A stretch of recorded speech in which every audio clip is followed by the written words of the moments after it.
বাংলাদেশে এখন প্রবাসী ফুটবলারদের জোয়ার বইছে। জামাল ভুঁইয়া, তারিক কাজীদের দেখিয়ে দেওয়া পথে এখন বিশ্বের নানা প্রান্ত থেকে ফুটবলাররা বাংলাদেশের জার্সি গায়ে চড়াতে ছুটছেন। প্রিমিয়ার লিগে খেলা ফুটবলার হামজা চৌধুরীরও জাতীয় দলে অভিষেক হয়েছে। এত বড় মাপের ফুটবলারের বাংলাদেশের হয়ে খেলার বিষয়টি ইউরোপ, আমেরিকার বিভিন্ন দেশে প্রবাসীদের মধ্যে সাড়া জাগিয়েছে। এই যেমন হামজাকে দেখেই বাংলাদেশের হয়ে খেলার সিদ্ধান্ত নিয়েছেন বলে জানিয়েছেন কানাডা প্রবাসী ফুটবলার সামিত সোম।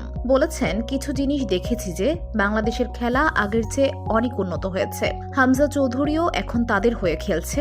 সে যেতে পারলে আমি কেন যেতে পারবো না? সে অনেক বড় খেলোয়াড়। এছাড়া বাংলাদেশ দলে থাকা প্রবাস ছেড়ে আসা ফুটবলার তারিক কাজী, জামাল ভুঁইয়া, কাজেম শাহ, শায়েদ ওদেরকে আগে থেকে জানি। সে কারণে আমারও খেলার আগ্রহ ছিল।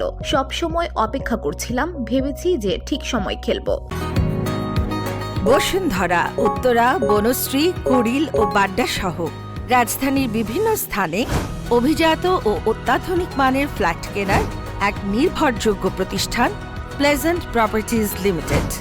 তাই আপনার স্বপ্নের আবাসনের জন্য আজই যোগাযোগ করুন। Pleasant properties limited, where destiny matures eventually। আগামী জুনে সিঙ্গাপুরের বিপক্ষে এশিয়ান কাপ বাছাইয়ের ম্যাচ খেলবে বাংলাদেশ। সব আনুষ্ঠানিকতা সম্পন্ন করে সে ম্যাচে খেলতে মুখিয়ে সামিত বলেন, আশা করি সবকিছু ঠিকঠাক হলে খেলতে পারবো।